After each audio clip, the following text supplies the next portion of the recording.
Salut à tous, c'est Baptiste de Ligne Jaune. Aujourd'hui, je me retrouve au Soli Festival. Je suis avec Skunk Cut et Monkey D.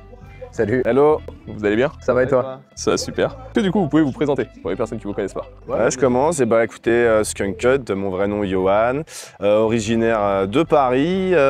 Voilà, ça fait 4 ans que je suis sur Nantes. C'est beaucoup mieux. Et puis voilà, donc beatmaker, dubmaker, DJ depuis, ça fait un moment, hein, j'ai commencé à 14 ans. Voilà, j'en ai 40. Et un. Voilà, et puis bah... et puis voilà quoi, content de faire de la musique avec mon copain, Monkey D.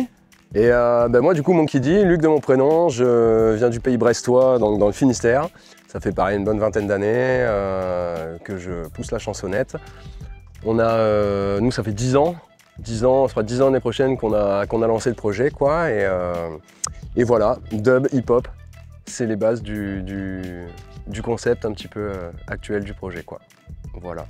Ah bah justement, ça tombe bien parce que ça va être ma prochaine question. Ça fait combien de temps que chacun vous fait de la musique? Et pareil, ça fait combien de temps qu'ensemble vous faites de la musique? Et comment ça a commencé?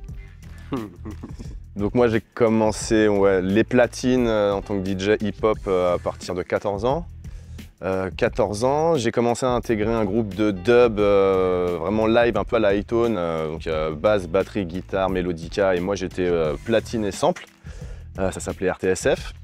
Après je me suis tout seul, je suis parti tout seul, voilà, à faire mes propres compositions, sortir sur les premiers labels et à faire mes premiers lives seul. Et avec Monkey, on s'est rencontrés donc il y a une dizaine d'années sur Dub Me, le plus gros morceau, celui qui cartonne le plus. J'avais fait le redeem, puis j'avais lancé une bouteille à la mer sur les réseaux. S'il y a un MC qui est chaud, et bah go quoi. Lui était dans ses chiottes, il a écouté ça, il a dit bah écoute, je veux bien mon petit gars, on essaye. Parfait, et puis il m'a envoyé la version, puis on est tombés amoureux l'un de l'autre musicalement, artistiquement et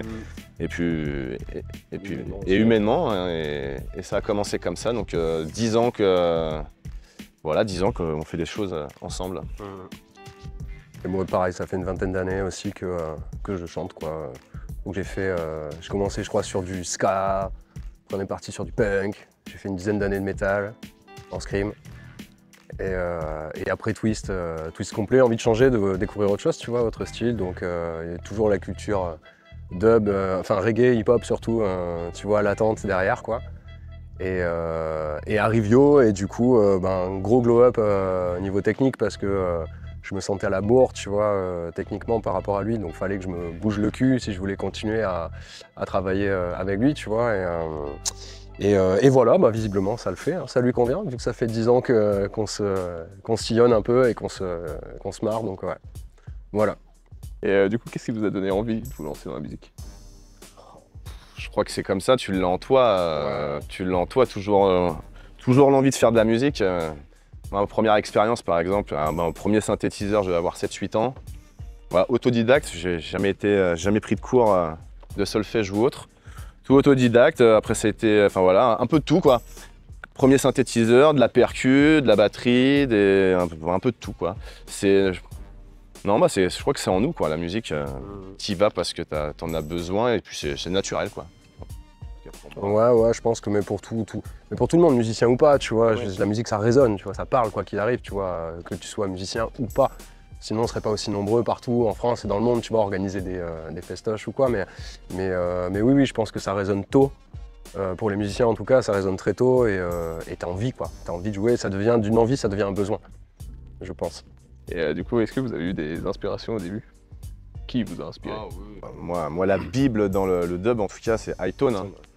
Ouais, clairement. Hi-Tone, voilà toute cette époque French dub, Hi-Tone, Kelly Live Dub, Brain Damage, Kanka, tout ça. Et justement quand j'ai commencé mon premier groupe, vu qu'on n'était pas nombreux à faire ça, j'ai eu la chance de pouvoir faire les premières parties de tous les artistes que je viens de te dire. Donc moi déjà comblé tout de suite quoi, mais c'est vraiment ces artistes là pour le dub. Sinon côté hip hop, moi je suis très Missy Elliott, Busta Rhymes, Method Man, Redman, voilà ça c'est mon noyau, voilà, les années 90-2000 quoi. Ouais, 41 quoi. 41 ans, voilà, forcément. Ouais, et puis moi pour le micro et pour le chant, je te dirais, ouais, j'ai grandi avec les Glad beaucoup, des artistes plus récents, tu vois, Taiwan MC aussi énormément, inspiré énormément. De grands noms en hip-hop, ça serait Afura, tu vois, chanteur new-yorkais aussi, qui a été une grosse référence pour la plume et pour le flow. Tu vois, d'arriver à inspirer les deux. Mais ouais, c'est principalement, je te dirais, ces 3 noms-là, ouais, qui ressortent. Si vous devez faire découvrir là, votre son à quelqu'un, vous choisiriez quel son? Dub Me. Some say dub me on time. Dub me out the fire, out the rain and out the lies. Dub me on time. Please dub me sexy, dub me clean, dub me wiser. It's been a while now. Ouais, Dub Me, c'est la plus fédératrice. Ouais, c'est la plus C'est fédératrice. notre premier morceau, justement, la rencontre sur ce morceau-là. Et c'est le morceau qui a le plus d'écoute et plein de gens, quand on fait des concerts, des festivals, viennent nous voir, mais même des petits jeunes, c'est ça qui est drôle. Des jeunes de 20 piges qui nous disent ah bah, on a découvert ça, faites partie de... Quand c'est sorti, donc il y a 10 ans, ils venaient de commencer à écouter du dub. Et Vous avez 11-12 piges, quoi. ça fait partie apparemment, enfin on nous l'a dit en tout cas 2-3 fois que... Enfin voilà, c'est Dub Me, quoi. C'était une référence, ouais, pour certains petits jeunes, ouais. Et du coup, c'est votre préféré? Oh, j'ai pas de préféré. Je sais Hein. pas si c'est la préférée, en tout Non. cas celle qui fédère le plus. Voilà, préféré. Ouais, non. ce serait laquelle? Non, moi je sais que j'ai pas de préféré. Quand on fait moi quand je fais un son, j'aime tous les sons que je fais. Ouais, et puis, et puis on part du principe aussi qu'une fois que le son il est release, il nous appartient plus. Tu vois, donc vu qu'il n'y a pas de... Tout est en libre écoute, libre téléchargement, on est vraiment sur des Creative Commons depuis le début du projet. Donc une fois que le son il est sorti, qu'il est bouclé, qu'on dit voilà c'est bon, on a ce qu'on veut, on est ok, on le lâche. Une fois qu'on le lâche, il fait sa vie et nous on s'en occupe plus. Donc ouais, il appartient à tout le monde, il est plus à nous, donc on n'a pas de préféré. Ouais. Vraiment c'est plus du partage qu'autre chose, tu vois, dans l'esprit global. Et depuis du coup que vous êtes, on va dire un duo, est-ce que vous faites quand même des collaborations avec d'autres artistes? Oui, C'est oui, arrivé, oui. ouais, bien sûr. Oui, ça arrive. D'autres MC, carrément, justement sur les prochains projets qui arrivent. Si, oui, ça arrive. Moi pareil, on a notre duo, mais Après chacun a son... il fait des concerts sur le côté, je fais des prestats du mien. Et du coup avec qui aimeriez-vous faire un feat? De rêve. Je l'ai déjà donné, j'ai déjà donné le nom. Taïwan, moi c'est Taïwan, clairement. Taïwan, ouais, Afura aussi. Taïwan, Afura, mais justement on va y revenir. On va y revenir. Ah, On moi va y le revenir, feat, moi je suis bloqué à iTone. Hein. Moi c'est iTone toujours. Et quel compositeur? Moi je te dirais, je sais pas. Skunkhead j'aime bien. Ouais, Skunkhead j'aime bien. Est-ce que vous vous souvenez de votre toute première scène? Ouais, moi je m'en souviens. Je crois que oui, ouais. Vous pouvez nous la raconter? Le premier à nous deux? Ouais. Le premier à nous deux? C'était dans le bar des Embruns, Ah c'était aux Embruns, ouais, c'était aux Embruns, donc encore dans le Finistère. Finistère, dans un bon bar breton typique, Bar de pirates. bar de pirates, Bar de pirates. vraiment au bord du rivage. Ah oui, c'est vrai qu'il y avait les gars de Polytrix. On a fait un morceau sur mon premier EP qui est sorti chez Marée Basse. Il y a un morceau où Monkey, je l'ai invité dessus, et lui, il jouait dans un groupe de reggae à cette époque-là, les Polytrix, donc avec section de cuivre. Et on avait fait une collab, donc Monkey, la section de cuivre, sur un morceau dub. Et premier concert, on s'est vus tous ensemble. C'est la première fois en plus Non, c'est la deuxième fois qu'on se voyait. Et voilà, dans un bar, ça s'est bien passé, quoi. Un concert dans un bar, à Roots, quoi. À la cool, ouais. Et oui, ce qu'il faut savoir qu'on a travaillé 1 an à distance Avant de se voir. avant de se voir. On a musicalement, enfin artistiquement, on s'est rencontrés en 2016 et on s'est vu pour la première fois l'été 2017. Donc 1 an après. Et on a fait que ça quasiment tout du long. On n'a pas répété souvent ensemble, on n'a même pas fait beaucoup de studios ensemble. Sur 10 ans, on a dû répéter 2 fois et on a dû faire 3 studs. Ouais, 3 studios. Une fois à Paname et 2 fois à La Chapelle. Et quelle a été la scène la plus marquante? Ouh. Moi j'ai Bordeaux en tête. Non, il y a un top 3, mais il n'y a pas... Ouais, il y a un top 3. Ouais, alors le top 3. Donc Bordeaux, il y a Bordeaux dans le top 3. Bordeaux, ouais, c'était une salle, 3 sound system. Voilà, c'était super cool. À Lille, À Lille, dans la cave, ouais. Une vieille cave. une vieille cave lilloise en sous-sol, c'était génial. C'était top. Et le Soli Festival il y a 2 ans. Bah ouais, le Soli il y a 2 ans, ouais, je pense que... Le Soli il y a 2 ans, humainement on a rencontré, c'est des amis maintenant. Hein. Depuis qu'on est venu là, on n'a jamais été aussi bien accueillis. Et Dieu sait qu'on était bien accueillis déjà, mais c'est vrai que là, la barre, elle a été mise... Là c'est le top. Et puis bah voilà, c'est devenu des amis. Et puis bon, moi je viens tous les ans, en tant qu'artiste ou en tant que festivalier. Voilà, de nouveaux copains. Et ce serait laquelle la scène de rêve? Moi, le Vauban à Brest. Je me demande pas plus que le Vauban à Brest. Non, moi j'ai pas de... Moi je m'en fous des grandes scènes, des... Ouais, mais pas forcément une grande scène, mais je sais pas, Ouais. un lieu où tu te dis « Ah, je kifferais jouer là-bas ». Ouais, moi, le Vauban. Une scène mythique à Brest qui accueille énormément d'artistes internationaux et c'est un hôtel-restaurant. Et en sous-sol, si tu veux, t'as, je sais pas si tu connais, si t'es déjà allé ou quoi là-bas. Au sous-sol, t'as un dance floor, 500 personnes max la jauge, jusqu'à 4 du mat. Il y a eu des sessions Robadub avec à l'époque de Stand-Eye et tout. Donc on se faisait des sessions all night long, c'était 23h, je crois 22h, 4h du mat. Et ça jouait dub toute la soirée avec des invités, machin. Il y avait Poupa qui venait et plein d'autres encore, tu vois. Et c'était eux qui organisaient ça, entre autres. Et le Vauban, c'est une scène mythique. Normalement, tous les artistes brestois ont joué au Vauban une fois. Je dois être un des rares à n'avoir jamais joué au Vauban. Et j'aimerais bien faire une session au Vauban, ça serait incroyable. Ouais.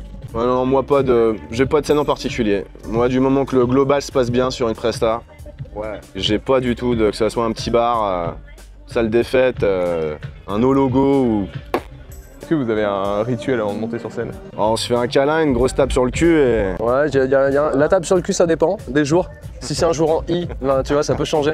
Mais sinon, ouais, principalement, c'est un gros câlin avant et après, ouais. Pour se donner la force, ouais. Enfin, la force. Pour se stimuler, en tout cas, ou échanger la vibe, ouais, l'énergie, ouais. Parce que moi, je sais que je stresse beaucoup avant de monter sur scène. Ouais, toujours. Toujours. J'ai toujours stressé et je stresserai toujours. Et je pense que le jour où j'arrêterai de stresser, j'arrêterai de monter sur scène. Parce que ça me nourrit, tu vois, quelque part. Phrase vue et Non, mais vraiment, tu vois. Non, mais oui. t'en rigoles, mais dans l'esprit, c'est ça, tu non, vois. j'en C'est rigole le pas, jour où j'ai plus le stress, je pense que j'aurais plus la flamme. Tu vois, l'envie de bien faire et tout, parce que ça va me stresser pendant 1 heure, 2 heures avant, machin. Arriver sur scène, ça va exploser, ça va me nourrir, tu vois. Enfin, le stress que moi, Luc, j'ai, ça va nourrir Monkey D, tu vois ce que je veux dire, sur scène. Donc, le jour où j'ai plus ce stress-là, donc je suis content de faire un câlin à mon frérot, à me dire voilà c'est bon, je sais qu'il est là en backup, tu vois, on n'a pas besoin de se parler sur scène, juste un regard, on se connaît par cœur artistiquement et humainement, donc c'est vraiment très cool. Donc c'est très rassurant quand t'es en stress, tu vois un peu. Quel conseil vous donneriez à un jeune artiste qui débute? Amuse-toi. Si tu te fais chier, le public se fera chier. Si tu t'ennuies à faire ce que tu fais, tu le feras pas bien. Amuse-toi, on s'en fout que ce soit juste ou pas, mais amuse-toi, éclate-toi, fonce. Fonce, il n'y a qu'un tour de manège. Ouais, faut pas hésiter. Ouais, faut pas hésiter, faut y aller, faut le tenter, faut... Moi, tu vois, souvent Yo me l'a dit justement, des fois des artistes que j'hésitais à contacter, tu vois, pour soit organiser des événements, soit machin et tout, me dire ah, je vais me faire envoyer chier, machin. Tente. Et à chaque fois que j'ai tenté, c'est passé, tu vois, les gars étaient access, quoi. Donc, si c'est non, c'est non, mais si c'est oui, c'est oui. Le fait de pas demander, tu te mets de suite un non et un frein, quoi. Donc, faut y aller, quoi. Il faut pas hésiter. Au pire des cas, ce sera un non. Mais c'est pas grave. Donc ouais, voilà, ce sera quelqu'un d'autre. C'est que c'était pas le bon moment ou la bonne personne, tout simplement, tu vois. Mais ouais, le conseil, ouais, ça serait fonce. Te pose pas de questions, quoi. Vas-y à fond. Quels sont vos projets à venir? On a donc l'album hip-hop. Un album hip-hop qui traîne dans les tuyaux, faut que, voilà, à fignoler là, on est sur la fin. Voilà, le plus complexe, ça va être ouais, finaliser vraiment les petits détails, mais ça encore ça va aller, mais ça va être finaliser les feats sur lesquels j'ai vraiment envie de développer le projet. En fait, si tu veux, le projet hip-hop, c'est plus un projet, j'ai pas envie de te dire un projet perso, mais il est plus... Ouais, si, il est clairement plus perso. Clairement plus perso. Et ce projet-là, en fait, dans l'esprit, c'est que j'aimerais que le projet, à terme, tous les bénéfices du projet soient justement donnés au Soli Festival. Donc, dans l'esprit, si tu veux, on en a déjà parlé un petit peu avec Steve, et dans la mécanique, la notoriété qu'on a, nous, aujourd'hui, elle est minime par rapport à plein d'autres artistes, tu vois, notamment les artistes avec qui on joue ce soir, tu vois. Et donc, du coup, le but d'avoir certains artistes que je kiffe et avec qui j'aimerais, tu vois, vraiment chanter, permettrait peut-être aussi de donner la notoriété nécessaire au projet pour lever les fonds nécessaires pour les pitchous ici au Soli Festival. Ça serait ça la finalité du projet. Donc moi, me faire plaisir, réaliser un peu un rêve, tu vois, et derrière, ben, si on peut prendre l'oseille sur, comme je te disais, tu vois, nos morceaux ne nous appartiennent pas, donc moi je veux pas faire d'argent, ça me coûte rien de faire de la musique, j'ai pas envie de faire d'argent avec ma musique. Donc si l'oseille qu'on peut faire sur ce projet-là peut servir aux pitchous derrière, c'est une victoire. Donc se servir de cette notoriété-là. Et justement, je suis en contact avec Afura, avec Taïwan aussi, Et le plus dur, ce serait essayer de choper ces messieurs d'IAM, quoi. Mais bon, il y a des contacts qui sont faits dernièrement, il y a peut-être des raccourcis, on va voir. Mais voilà, mais si on tente pas, comme on disait avant. Mais voilà, si on tente pas, on n'aura pas, donc faut y aller. Et on a une pote qui pose avec nous sur le projet aussi, Anya, Ophélie. Merci pour cette bombe track de dingue. Ouais. Et voilà, ouais, donc un petit hip-hop soul sur ce projet-là. Donc ça va être un beau projet. Ouais. Il met le temps à sortir, mais il sortira quand il sera prêt, quand il sera mûr, tout simplement. Il n'y a pas d'urgence, mais c'est dans pas longtemps, ouais. Ouais. Quel artiste vous me recommanderiez d'interviewer? Qui est super, tu devrais bien t'amuser avec lui. Josiane Pichet, ça marcherait bien aussi. Non, mais sérieusement, je sais pas, dans les artistes qu'on a rencontrés, au moins on pourrait se dire, on sait humainement comment ça match, quoi. Les petits gars de Steppersons qui sont vraiment grave cool, les petits loups là. Ouais, Sound System de Bordeaux. Ouais. Et Dubmaker. Hein. Dubmaker aussi, ouais. Vous avez un dernier mot à dire? Rendez-vous ce soir au Soli Festival pour la première de la 6e édition, c'est ça, si je dis pas de bêtises? Ça va être très très bien. Ça va être très très bien. Et non, bah si, merci encore à toute l'équipe, Steve et toute l'équipe du Soli Festival pour l'accueil qui est encore, comme à chaque fois, exceptionnel, quoi. Et ouais, et puis le public qui sera là aussi, donc ouais, mis à part merci. Un grand merci du fond du cœur. On a hâte que tout le monde arrive et de lancer les hostilités. C'est parti. Voilà. Merci. Merci à toi. Wicked run when they just say I jump around the version.